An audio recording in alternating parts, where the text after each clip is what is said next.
how did you like being on TV though? How was the experience of this reality show? So again, I was very curated about what I wanted to do. I didn't just jump in and take, a lot of people are just so pressed to be on TV that they'll take whatever. So we all know reality is not real, right? So I made sure that the opportunity I picked was one where I felt like I would know what each scene was going to be and that I was aware of the limits for my kids and that there was a lot of structure around it. Yeah, I wasn't just going to let you free follow me with a camera in my house. Right. That's just not a thing. Absolutely not. I have adopted kids. Their biological mother's still in their life. I don't know what and I have teens. I didn't know what I was going to get on any day. Right. They weren't going to just have a camera on to catch it. You know what I mean? It is true chaos. You know what I mean? So reality TV for me was a great learning experience about the dynamics of what it's like working with networks and filming.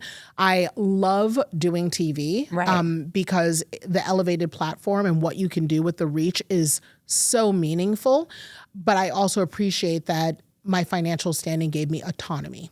It gave me the ability to retain my personal agency so that I could not be compromised. And when I see what happens when people try to compromise you, your husband being a great example of that and what it takes to stand on that. I'm just grateful I never did. And I always want to be in a position to be able to continue to say no. It's so powerful. Saying no is so powerful. It's so powerful. People will try to take that from you. And it is like the one thing you will always have. Yeah. So it's just, especially with this generation, if there's anything I want them to know, it's like being famous at all costs is not worth it. Oh, no. Yeah. Not at all. But they think it is. No, and you know what? We don't know what all this social media is doing to us. Oh, we have no idea. Listen, in 10 years, I'm like thinking of some of the things that these kids are putting out. In 10 years, because Gen Z's just now this makes me feel so aged, but Gen Z's, they're having babies. Right. Because they're like 22, 23, they're getting married. Gosh. I know. Wow, okay. I know. Gen Z is like 26, so they're having kids, getting married, which means that in 10 years, they'll think like us. Right. And they're going to be looking back and saying why was I eating those Tide Pods? Why did I do that? I'm literally trying to convince people that I am a sensible life coach. Right. But they keep bringing back videos of me eating Tide Pods. You know what I mean?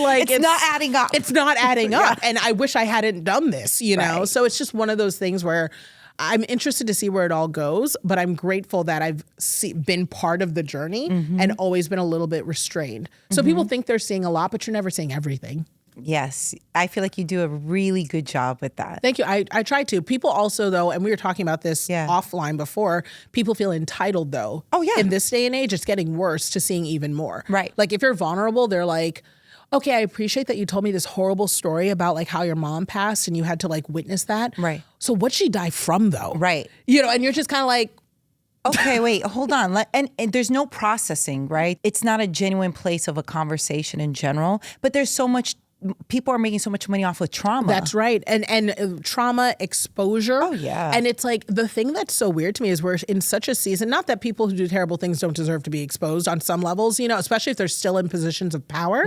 But it's this idea where it's no, we're exposing things about particularly women and Black women just because it's entertainment and fodder and it's profitable. And it's awful because it's if this person isn't in a position where they're talking about their body or in charge of things, why are we posting a picture of what they did privately in their home? It's not our business. I just remember when that wasn't okay. Right. You don't talk about mamas, you don't talk about children, you don't talk about but now it's anything goes.